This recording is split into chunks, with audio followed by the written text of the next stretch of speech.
to step up. Just what have you seen in terms of progression from the 5 freshmen that have set foot, on campus so far through, the 10 games, and for those 3, what would stand out about each of them? Yeah, they've what I like is that they've come in there and there's been an element of toughness with each of them, and they haven't flinched. I think one of the things that you're concerned about with true freshmen is them wearing down physically, mentally. I think that's always kind of a concern, especially when you really count on them. And one of them was telling me the other day that just one of her biggest concerns is just time management, and those are things that young people need to kind of figure out, because you're having to make all these decisions by yourself, and the day can get away from you if you're not careful. And usually when you've got people that are in their 3rd or 4th or 5th year, they've kind of got that figured out. But the young kids, if you're not careful, you're just running on fumes. And so we count on our young players, Madison has had a really first 2 couple starts. These are her first 2 starts. She's played really well. Both of them are, Big Ten opponents. And, now it's about building on that. And, Anaya and Kristen, it's about building on what they've done. They both have the ability of being really, really good game-changing players, even though they're young for us. And Natalie has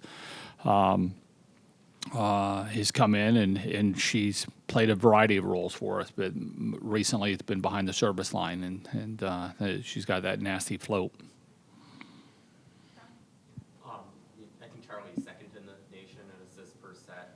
How do you characterize what she's done in terms of being able to kind of orchestrate this attack this year? Yeah, I mean, she's taking her game to the next level. It's where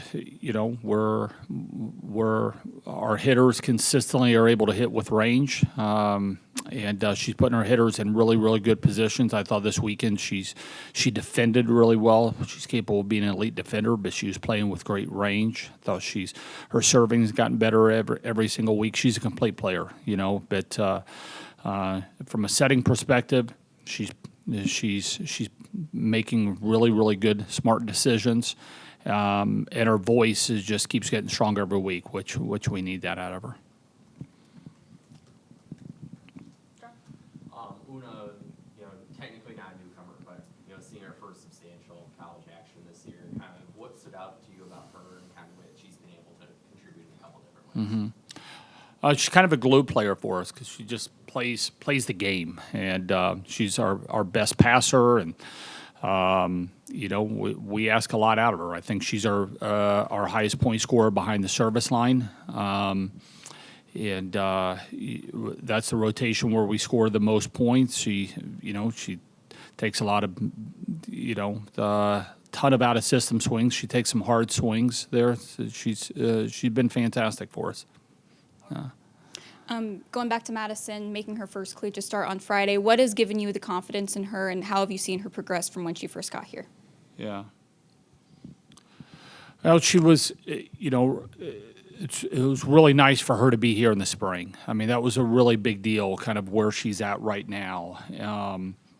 When Grace Lopez tore her knee in the spring, Madison immediately slipped into that position without ever playing it. And so we got a spring of training, being able to play 4 spring matches, in front of good crowds and things. So without that, I'm not sure we'd be at the starting point that we are right now. And so that I think her graduating, getting in here was pretty important for where we're at today.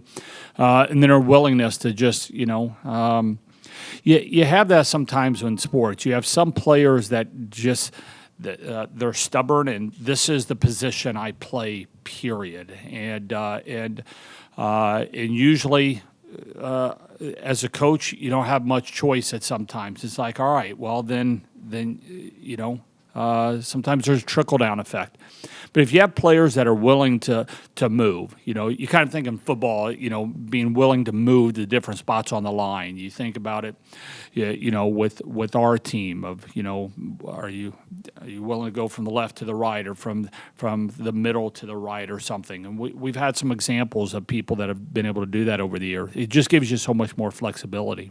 And so her willingness to be uncomfortable and to work like crazy to get better has been an awesome trait for a young player. She just wants to help. She just wants to get in the game. She wants to help her team, and however she's able to do that, that's what she's willing to do. Not that Illinois was necessarily under the radar. They were 9th in the preseason coaches poll for the Big Ten, but kind of what stood out to you about kind of this? I realize you just played 24 hours ago, but kind of early signs of what stood out to you about what Illinois has done, including that nice win over Purdue. Yeah, watched a few points while we were in the locker room, the coaches waiting for our match yesterday because they played a little bit before us.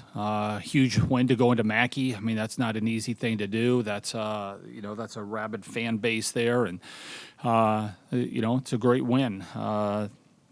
But I'm not sure. I've got a scouting report right now in Illinois. Today was a little bit more about breaking down ourselves, and then this afternoon we'll start diving into them. Say, Kelly, like coming up now, you're having either matches like later in the week and then on the weekend where it's either a Thursday and then a Sunday matchup and then or Friday followed by a Sunday matchup. Just what do you and the staff have to do during these type of changeovers where it's a relatively quick turnover in terms of scouting? Do you all start doing it earlier in the week before that? That's kind of how the process lays out in terms of scouting and getting the players ready. It's a challenge. When you think about a sport that is playing more than one per week, right, which is what we do, and when one of those is on a Sunday, which this year we're playing just about every Sunday, what it means is that there's no day during the season for the players, the staff. It's fine. It's what we do, but the players, they've got something 7 days a week. What is really nice if you're playing on Saturday, Sunday's your day off. Get caught up, get away. You've got no classes, you've got no sport. You can kind of go and do whatever that you want. Mentally, that's kind of a big deal. And the way this schedule is lined up, they don't have that. And so, how do we strategically help them along the way? So that they're mentally and physically healthy. That's a different challenge based on how it's set up. I don't think I answered your question, but that was immediately what came to mind. Is that the every year you've got different types of challenges, right? And the schedule is always a part of it, but sometimes we're thinking the schedule of where we go and who we play, but how it's laid out also has a big impact on on what the season looks like. Any last question, John? You were talking about progress, kind of 10 matches and 18 left in the regular season. Kind of where do you kind of big picture see the most progress with this group?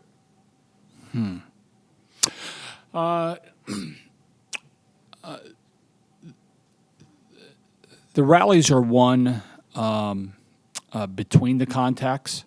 And the contacts obviously matter, but there's when you're having a sport where you don't get a stop and get reorganized, when the ball's in flight, how you're doing in the seams, how your passing seams, how your defensive seams, how the connection with the front row and the back row and between the blockers is really critical. We were not a team that was very strong with our voices and communicating while the rally was going on, and we were leaving a ton of points out there.